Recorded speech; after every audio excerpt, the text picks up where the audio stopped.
Et salut à vous et bienvenue sur What Catch, la chaîne 100%. Comment ils vont? Comment vont les fans de catch, fans de la WWE, avec bien évidemment ce qui s'est passé cette semaine, les Wargames. Nous allons donc aujourd'hui parler de SmackDown, de Raw et des Survivor Series. Allez, jingle.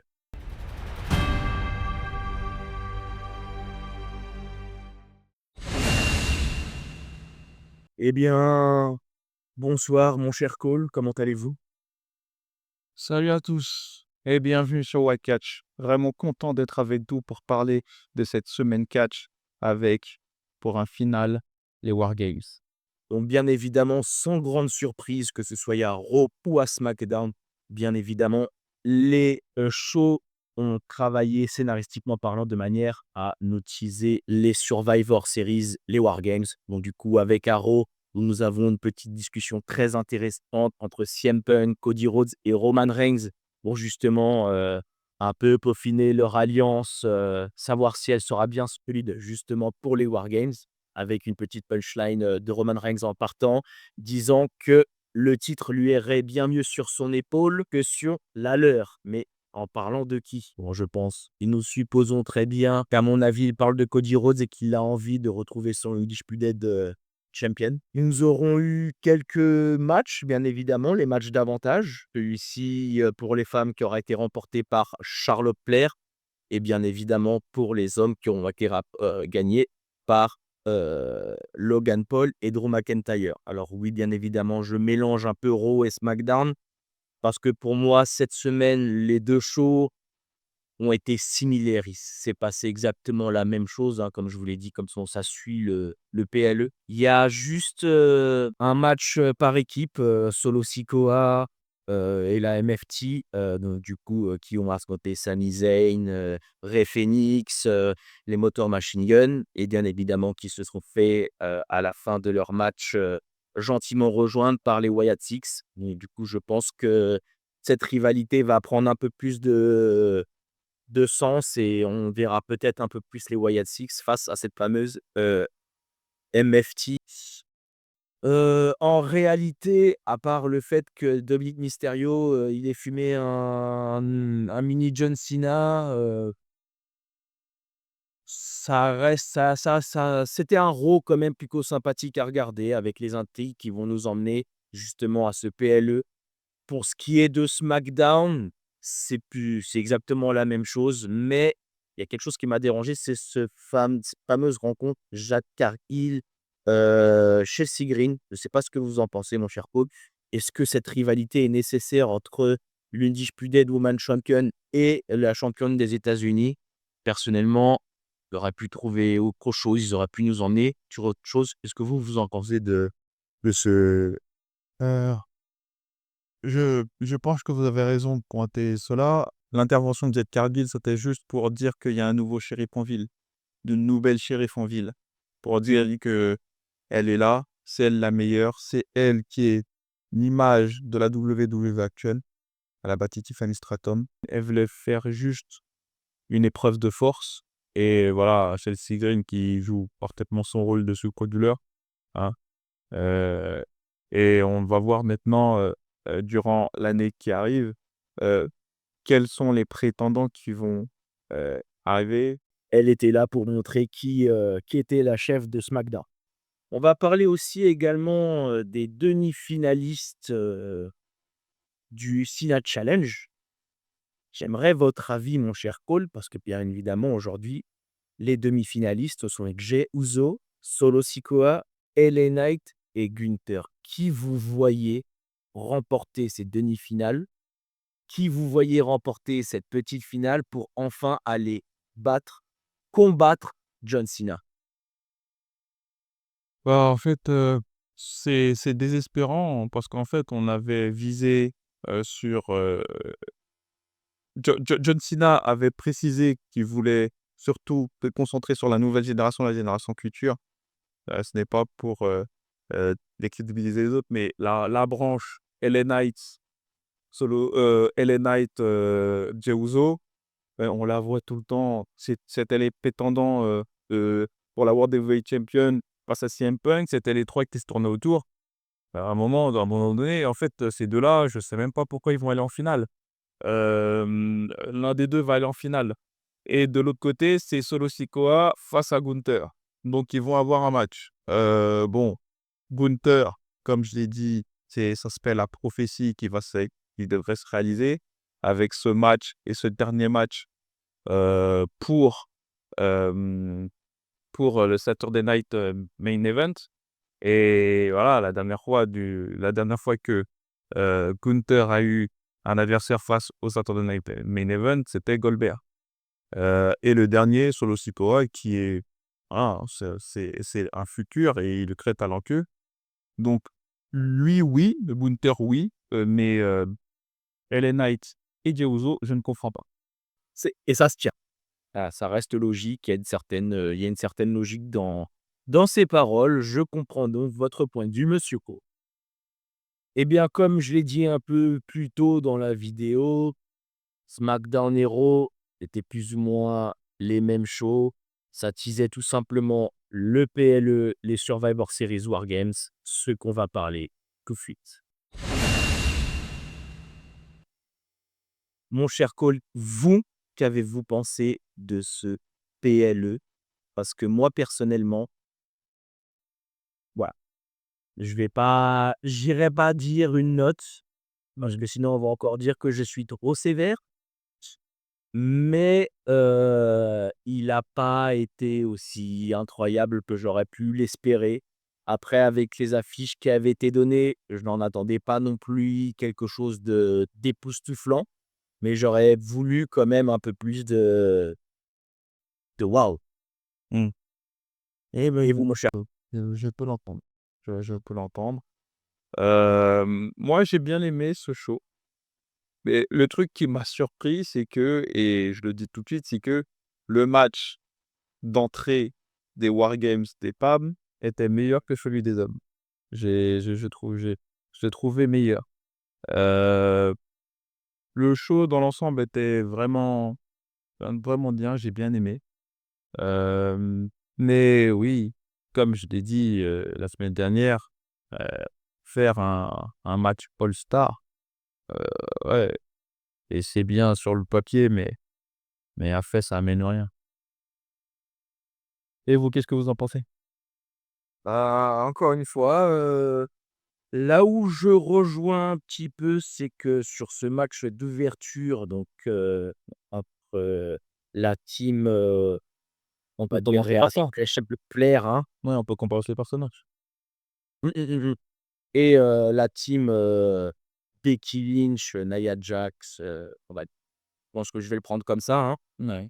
Et ben, alors, quand j'ai regardé le match, heu, c'est vrai qu'on sent quand même que Becky Lynch et Charlotte Flair, sont d'une autre génération. On sent qu'il y a beaucoup plus de brutalité. Mais alors je vais peut-être être méchant, mais par moment, on voit comment dire? Les prises, elles sont pas forcément très, très bien exécutées dans le sens où, par moment, on voit que le coup n'est pas vraiment porté, que bon, après bien évidemment, je vais pas critiquer non plus, c'est assez difficile aussi.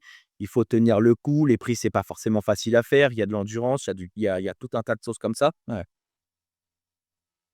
Donc je ne critique pas non plus, mais dès que, Yoska rentre, dans la cage et ainsi de suite, Alexia Bliss et des personnes qui sont un de la nouvelle génération, on sent que c'est un peu plus rapide, que les prises sont un peu mieux exécutées, qu'il y a un peu plus de technicité. Je garde aussi sur le fait que Charlotte Flair a une très, très bonne complicité avec Alexia Bliss et c'est pour ça aussi qu'il y a des petits combos que je trouve très sympathiques et c'est ce qui fait que j'ai quand même trouvé le match des femmes, plutôt sympathique donc c'est vrai que ce match des femmes était quand même sympa. On va passer sur cette fraude internationale, incroyable qui est le dernier pay-per-view de John Cena et on finit sur un, match du bûcheron, c'était ça? C'était pas ça? OK, non. Le match, il débute On a Raquel Rodriguez et Roxane Perez aux abords du ring. Elles ont aidé Dominic Mysterio comme pas possible. Mais alors je peux comprendre, hein, alors, je vais pas critiquer parce que ça fait partie du scénario, c'est les choses qui sont faites comme ça. Je peux comprendre qu'elles sont là, qu'elles embêtent Sina, qu'elles favorisent Dominic. Par contre, je suis désolé, il y a un moment donné, quand les 2 elles rentrent sur le ring parce que tu as l'arbitre qui est en train de regarder comment va Dominic Mysterio et que John Cena, le mec qui doit avoir 94-96 dans le jeu WWE 2015, il se fait prendre des prises par Roxane Perez et par Raquel Rodriguez. À quel moment? Alors, je veux bien qu'on est à bout de soupe, on est fatigué, mais le man se fait défoncer par 2 gonzesses et ça choque personne. C'est normal. Moi, ça m'a pas choqué. Moi, au contraire, j'ai apprécié ce match. On a pu déjà voir quelque chose d'intéressant, c'est vraiment que Dominic Mysterio continue de nous impressionner et de monter en puissance. Et moi, j'ai vraiment apprécié ce match, surtout, surtout quand Raquel Rodriguez et Roxane Perez, après avoir attaqué John Cena, sont expulsés hors du ring. Ensuite, il y a l'intervention du Judgment Day, Finn Balor et JD McDonough. On pense que c'est fait, mais et après, eux aussi s'en vont. Et après, on entend la musique de Liv Morgan, le retour de Liv Morgan. Liv Morgan, je la porte pas beaucoup dans mon cœur, mais au moins, c'est moins que l'autre, la meuf de CM Punk, je la trouve inutile. Mais et Jelly. Mais au moins, son retour était très important et c'est elle qui permet de faire gagner Dominic Mysterio face à John Cena. Et c'est comme ça que Dominic Mysterio redevient Intercontinental Champion avec une nouvelle dynamique, une nouvelle lancée, par rapport, à à ce à ce nouveau règne de la ceinture intercontinentale. Alors, bien évidemment, je suis d'accord avec tout ce que vous avez dit, mon cher Cole. Après, je trouve quand même que l'intervention Roxane Perez et Raquel Rodriguez sur Cena était peut-être un petit peu trop ambitieuse et bon, ça c'était un j'ai trouvé que c'était un petit peu dénué de sens. Et juste après, nous avons eu, un match pour le World Heavyweight féminin entre Stephanie Vaquer et Nikki Bella. Alors pour ma part, je ne l'ai pas trouvé décevant, je ne l'ai pas trouvé incroyable non plus. On voit quand même que Stephanie Vaquer sait ce qu'elle fait et qu'elle est quand même, très technique. J'ai quand même été surpris par Nikki Bella qui a quand même, plutôt bien joué son jeu, qui a plutôt bien exécuté ses prises. Donc le match était quand même un bon match, même si c'est pas le match, que j'ai vraiment regardé avec attention. Donc félicitations à elle et puis nous avons toujours notre championne poids lourd, Stéphanie Vaquer. Donc du coup, maintenant nous allons attendre, qu'est-ce qui sera qui sera le prochain prétendant au titre? Ou est-ce que Nikki Bella va continuer à forcer sa rivalité face à Stéphanie Vaquer? Vous, mon cher Cole, qu'est-ce que vous en avez pensé? Pareil que vous, le match, il était normal. J'ai pas été impressionné par ce match. Un match, simple, de quelqu'un qui s'est fait trahir. Maintenant, je vais rater sa revanche, ça. Très bien, donc on le voit, hein, dans votre dialogue et notre dialogue que le match n'était ni nul ni incroyable, mais que ça restait quand même un très bon match, donc quand même félicitations à elle et nous allons donc passer au match, des Wargames. Donc du coup, la team Punk passe à la team, The Vision, et donc la team de Paul Heyman, hein, et si on peut le dire. Et personnellement, et ben, je crois que je crois que même moi, je vais revenir sur mes paroles et j'ai peut-être même préféré regarder Stéphanie Vaquer et Nikki Bella que, qu'est-ce qu'ils nous ont fait? Cole, qu'est-ce qu'ils nous ont fait? Ah, mais je suis d'accord avec vous. Alors alors OK, d'accord, on commence, donc du coup le match CM Punk, Bron Breakker. On sent que Bron Breakker prend l'avantage sur CM Punk, ça revient un petit peu. Ensuite, on a Drew McIntyre qui rejoint, Bron Breakker. Donc du coup, l'avantage est pris par l'équipe de The Vision. Heu, il y a un moment de tenez, on a un plagiat total des filles où on a Drew McIntyre qui bloque l'entrée à Cody Rhodes exactement comme l'a fait Becky Lynch pour Edge Lee.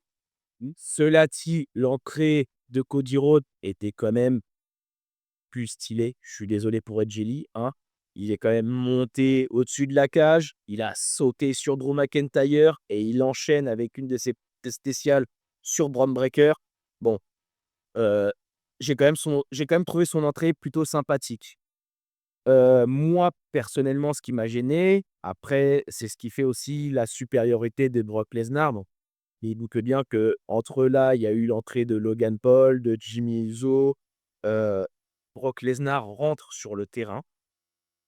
Toute l'équipe de Brock Lesnar est au sol et pendant 4 minutes, Brock Lesnar fume 1 à 1 l'équipe de CM Punk sans que son équipe se lève. Ça veut dire que les mecs sont en vacances, ils sont posés dans la cage, ils sont en train de regarder, l'équipe de Punk se faire démonter et il y en a aucun qui se dit: «Bon allez, je vais me lever, c'est mon tour». Non, on va attendre la rentrée de Roman Reigns. Bien évidemment, Brock Lesnar est impatient, je sais pas pourquoi, la porte est s'ouvre, on ouvre la porte, Brock Lesnar qui sort. Donc forcément, on a des Superman punch qui fartent, un F5 sur la table, ça re-rentre dans le ring et là, suprématie de Brock Lesnar. Donc du coup, si Brock Lesnar reste bel et bien au sein de la WWE encore pendant un petit temps, je suis désolé Cole, je pense que vous y serez d'accord avec moi, mais le man va aller récupérer le titre de Cody Rhodes. Et même si plutôt dans le show rouge, on a Roman Reigns qui est en train de dire: «Je vois bien ton titre sur mes épaules», je crois qu'il va devoir d'abord se taper de la bête. Non, il est supérieur à tout le monde. On a vu, c'était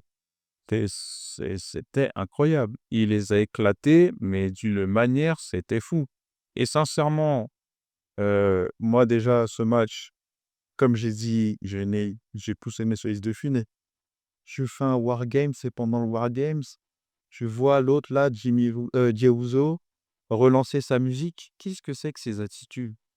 Relancer sa musique et il est là en train de s'agripper sur la barre, on dirait qu'il fait du lap dance. Qu'est-ce que c'est que ces attitudes?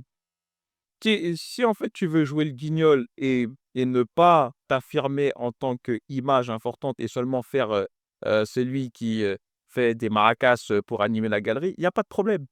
Mais après commence pas à dire: «Ouais, je veux des opportunités» et cetera. Et donc là, je vais revenir sur Brock, mais bien sûr que Brock Lesnar les a tous éclatés et direction WrestleMania et il va avoir un match où il va être prétendant pour un titre. C'est c'est obligatoire, en fait.